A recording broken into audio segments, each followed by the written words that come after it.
que eu considero ainda como os remanescentes, que ainda preservam em seus corações esse desejo de continuar trazendo consigo esse propósito em seus corações de manter ainda aquela forma que nós começamos o nosso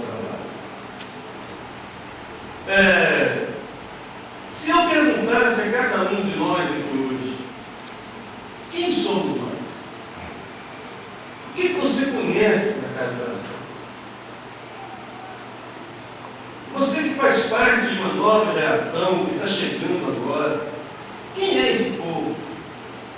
E eu sempre costumo dizer o seguinte, que nós não somos melhores do que nenhuma outra denominação na face dessa terra. Mas também eu quero dizer que nós não somos piores do que nenhuma delas. E quero afirmar também que nós não somos iguais a nenhuma delas. Nós somos apenas um povo diferente. Um povo esquisito. Um povo que foi denominado por muitos, é chamado por muitos como a igreja fria. Um povo que é chamado por muitos como a igreja que não tem a ação do Espírito. Estava viajando uma certa ocasião e a pessoa que estava ao meu lado nos identificamos como eles. E quando ele perguntou, onde você é, irmão? Eu na igreja de Deus, denominado como Irmãos Unidos, casa de oração. Ah, você é daquela igreja do véu? Você é da igreja do véu. Aquela igreja que não tem o batismo com o Espírito Santo?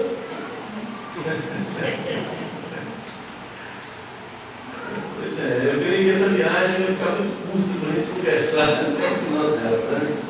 Uma igreja que não tem o batismo do Espírito Santo. Né? Imagina bem. Mas foi muito gratificante para mim.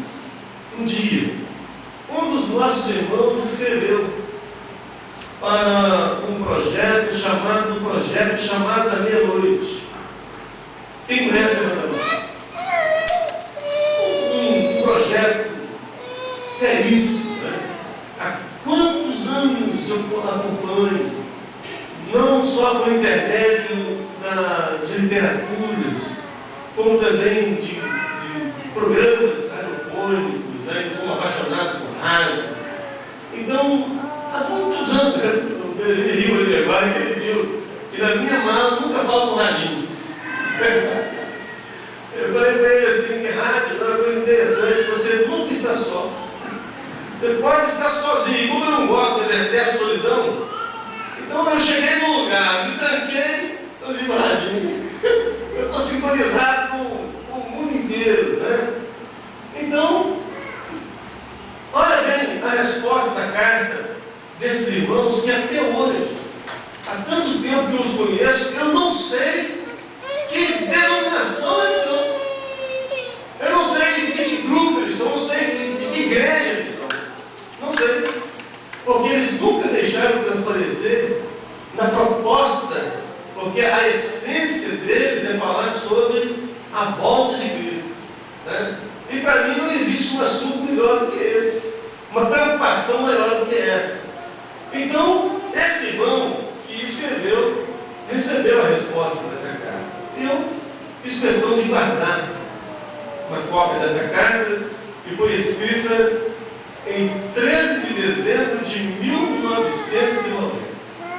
Olha bem, muito obrigado pela sua carta e também pelas dúvidas que está nos apresentando. E queremos falar um pouco sobre o grupo de crentes conhecido como os Davistas, ou também chamado de Igreja Cristã, Casa de Oração, muito espalhado no estado de Minas Gerais, também no Rio de Janeiro, São Paulo, etc.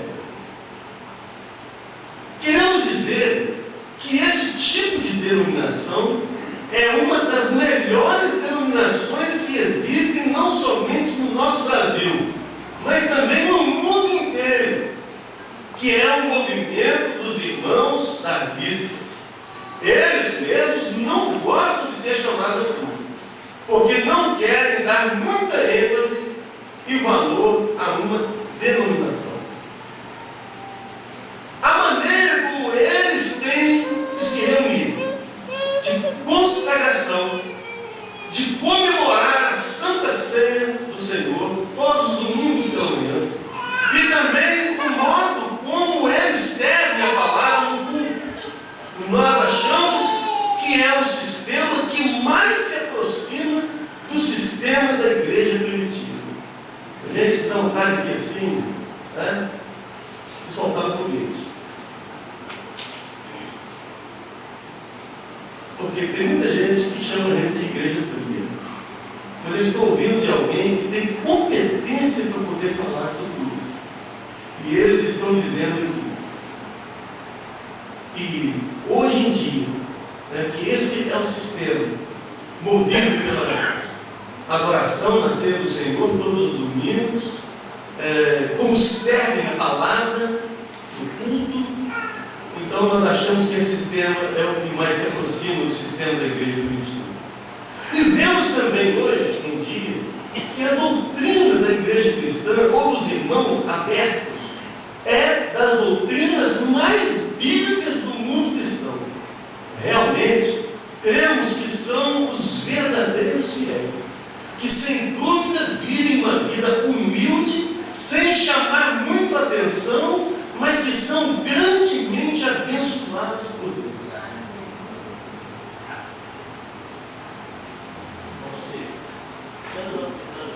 Eu, Delarim, participou 2 vezes, nós participamos do trabalho hospital, e lá nos descobrimos que princípios denominacionais. Ninguém percebe.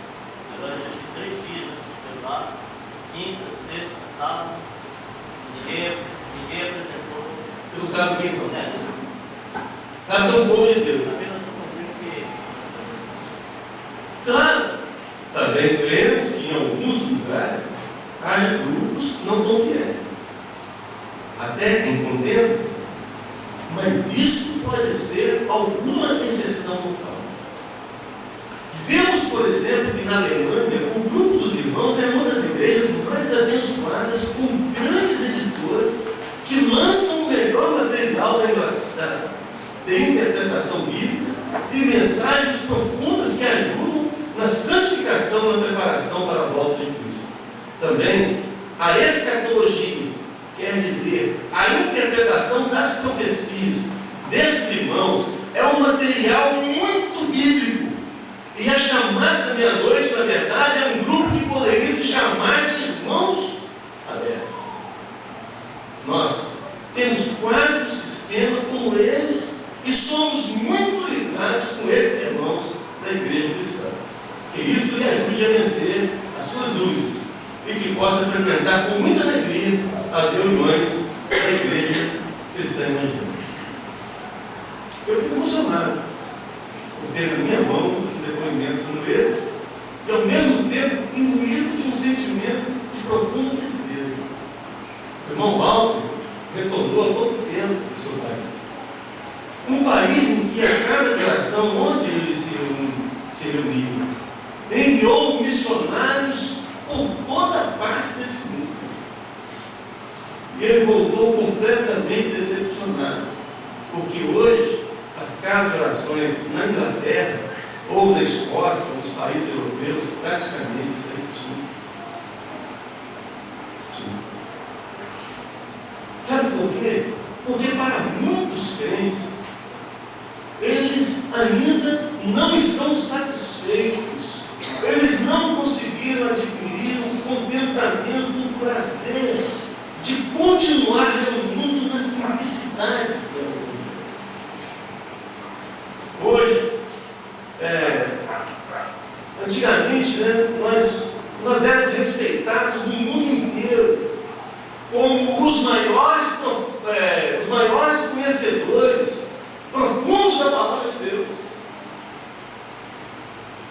Qualquer membro da casa de oração, quando ele se identificava como membro da casa de oração, ele era reconhecido como um conhecedor da palavra. era o ponto de identificação dele. Mas eu começo a perder, eu começo a sentir isso, que nós estamos perdendo o mundo. Então o que nós estamos fazendo? Nós estamos semelhantes ao povo de Israel. O que Deus queria quando Ele chamou Abraão para formar o seu povo? Ele não queria um povo melhor do que ninguém. Ele não queria formar um povo que fosse inferior a ninguém, a nenhuma outra nação. Mas Ele também não queria que formasse a nação de Israel fosse igual a ninguém também. Mas Ele queria que o povo de Israel fosse um povo que se tornasse uma referência. Uma referência. Mas sabe o que aconteceu? Mais tarde, o povo de Israel começaram a dizer: nós queremos ser iguais às outras nações. Ser igual aos outros. Nós não queremos ser diferentes, nós queremos ser iguais a eles. Nós não queremos ser um ponto de referência, nós apenas queremos ser mais um. Então isso significava que ser igual às outras nações era fazer o que eles fazem, era falar o que eles falam, ter a mesma linguagem que eles falavam, ter a mesma forma de culto que eles tinham, ter a mesma forma de adoração que eles tinham. E muito mais ainda, nós queremos ter um rei que vai diante de nós. Então, isso trouxe consequências drásticas e nós sabemos muito bem o que aconteceu com o povo de Israel. Então, aqui começa o cerne dessa questão. Hoje, eu estou percebendo que nós estamos perdendo nossa identidade exatamente por isso. Cantou lá, nós cantamos aqui. Falou lá, deu ibope, deu sucesso, deu movimento, deu agitação, nós trazemos para cá.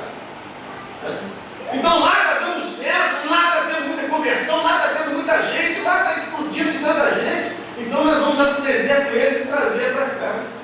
Então hoje, nós estamos envolvidos numa mistura tão grande que nós já não sabemos mais hoje quem somos. Qual foi a razão da nossa existência?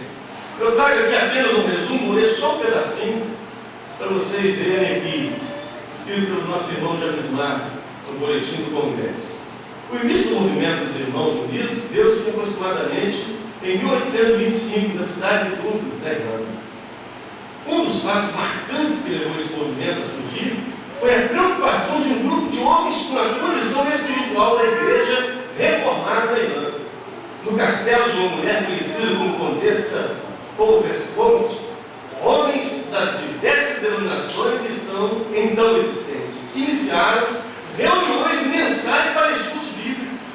No início, eles encontraram-se apenas para o estudo das Sagradas Escrituras e para a oração. Até então, os participantes permaneciam em suas respectivas igrejas de origem. O principal iniciador desse movimento foi um homem chamado Anthony Roth Groves. Ele era um jovem bem-sucedido dentista de 31 anos de idade. Ele afirmava ser sua compreensão do estudo das Escrituras que crentes reunindo-se como discípulos de Cristo estão livres para partir o pão juntos e em qualquer dia, como os apóstolos fizeram, relembrarem a morte do Senhor obedecendo ao seu mandato. Nesta época, se deu o início do desligamento do movimento dos irmãos, dos demais círculos eclesiásticos de sua autonomia. Foi Groves que, por assim dizer, deu um pontapé inicial para a criação deste importante movimento. Contudo, devido a algumas circunstâncias posteriores, John Nelson Darby alcançou maior notoriedade dentro e fora do movimento. Assim, erradamente, muitos o têm como iniciador do movimento dos irmãos. Groves nasceu na Inglaterra em 1795. Aprendeu odontologia em um tio, foi estudante de química e adquiriu prática em hospitais. Começou a trabalhar como dentista em Plymouth, casou-se com uma prima e mudou-se para o lugar que você fala. Quando ainda estava em outro nome também que você falar, foram fortemente influenciados por dois clérigos, e tal foi essa influência que reviveu nele a convicção da sua chamada para o serviço missionário. Essa tornou-se a ambição central do seu filho. Groves propôs que é o simples princípio de união e amor a Jesus e não o princípio de unidade de pensamento acerca de coisas menores. A base disse a outro princípio denominacional, ele afirmou: eu desejo andar com todos naquelas coisas em que servem a Cristo, mas eu não quero juntar-me com um grupo impedindo de reunir com os outros. Em outra oportunidade disse: eu não faço distinção e estou pronto a partir o pão e beber o cálice de comunhão com todos que amam o Senhor e não negam o seu dono. Cada verdadeiro crente é uma pessoa santa, porque Cristo habita nele e se manifesta onde ele adora, mesmo que suas faltas sejam tantas quanto os cabelos de sua cabeça. Meu dever ainda é, com meu Senhor, juntar-me a ele em qualquer trabalho do Senhor em que ele possa estar ocupado. Naquela época havia na Inglaterra, Escócia e Irlanda que estavam falando aqui. Então isso mostra o quê? Que nós não desclassificamos nenhuma outra denominação, mas nós não podemos fugir das convicções básicas daquilo que nós aprendemos na palavra de Deus. Muito bem. Apóstolo Paulo, capítulo 11 de Coríntios, capítulo 11, verso 1 e 3. Vamos ler.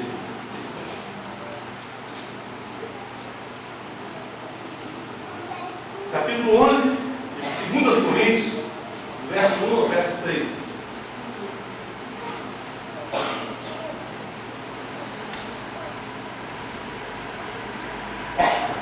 Quisera eu me suportasse um pouco na minha loucura, suportar-me, porém, ainda.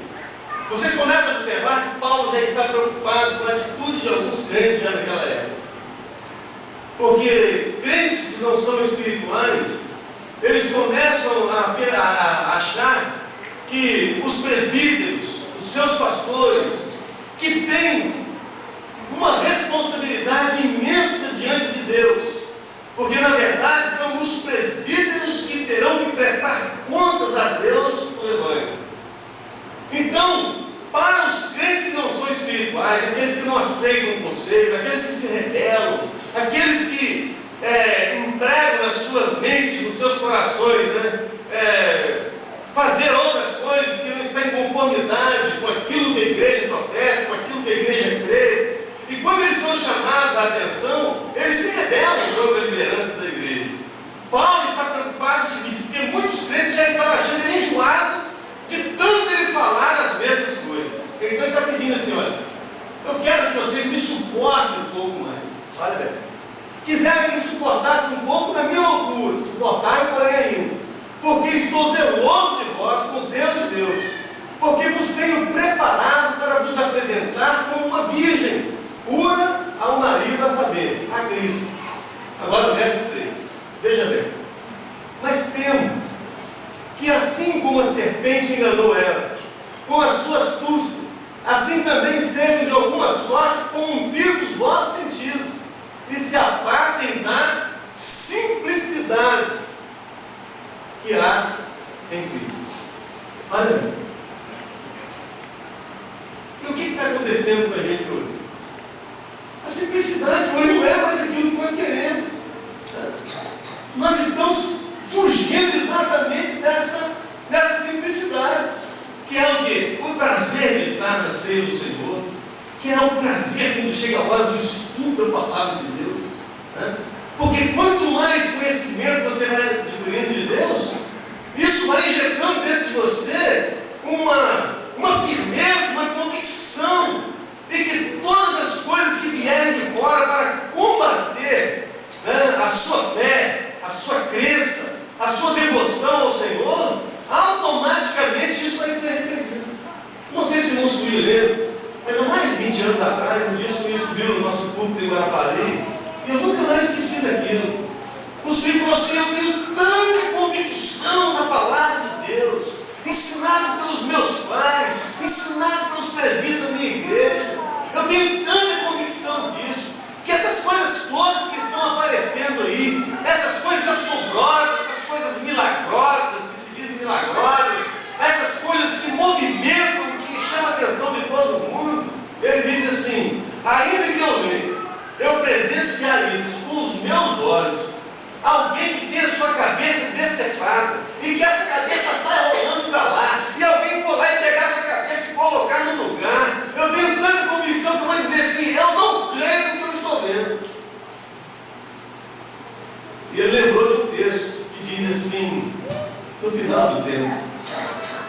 acontecerão coisas tão extraordinárias, espantosas, que se possível fosse, enganaríamos até mesmo de sorrir.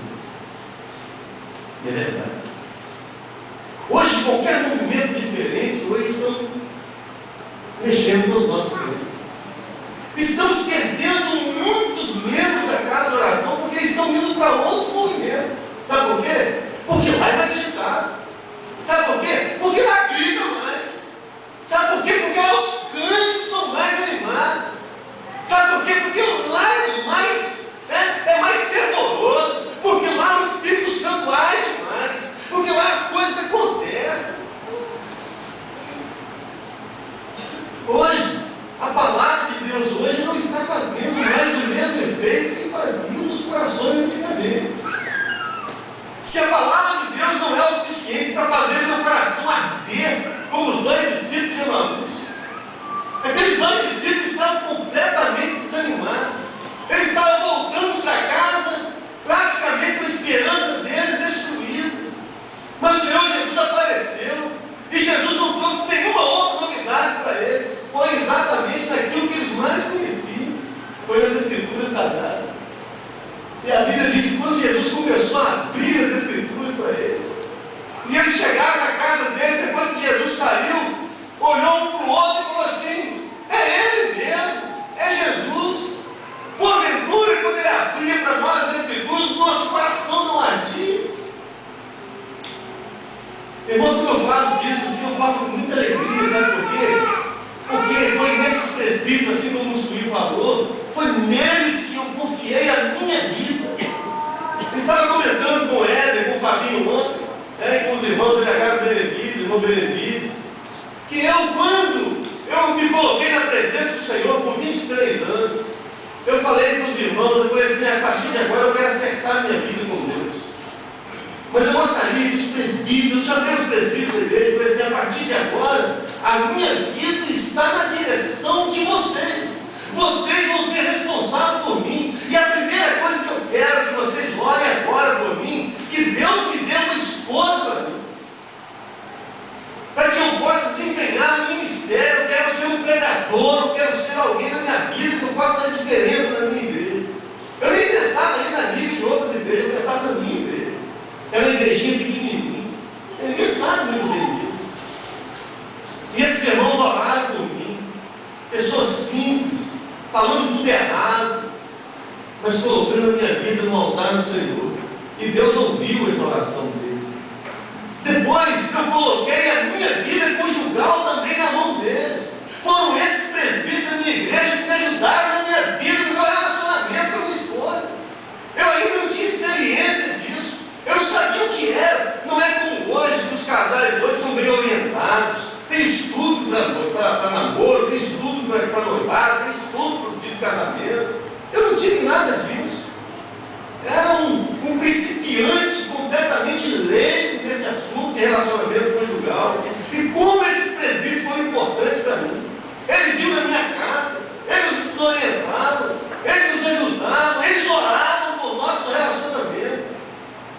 E quando a minha esposa engravidou, foram eles que foram lá orar pelo Tiago que ia nascer. E quando o Tiago nasceu, foi esses presbíteros que pegaram meu filho no colo. Não foi ninguém lá de outra denominação, de qualquer outro meio. Foi eles que pegaram o meu filho e colocaram sobre os braços deles e colocaram na presença do Senhor.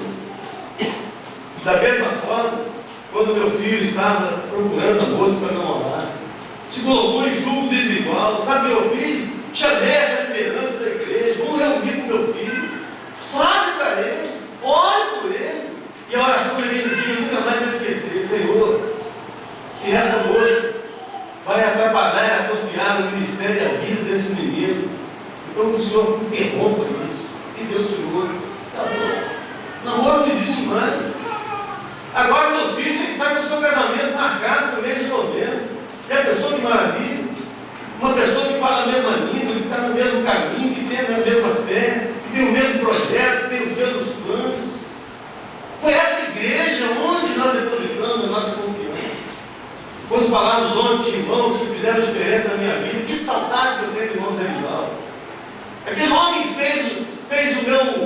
meu casamento. Eu olho até hoje, né? Que saudade quando eu olho o meu álbum de fotografia e vejo lá o Moço Vidal, aquele homem simples, humilde, que escreveu a sua história por todo o nosso estado, um exemplo de vida. Foi ele que foi na minha casa muitas vezes abençoar a minha família com as suas orações. Como era gostoso receber o Moço Vidal na nossa casa. Já pensou que maravilha?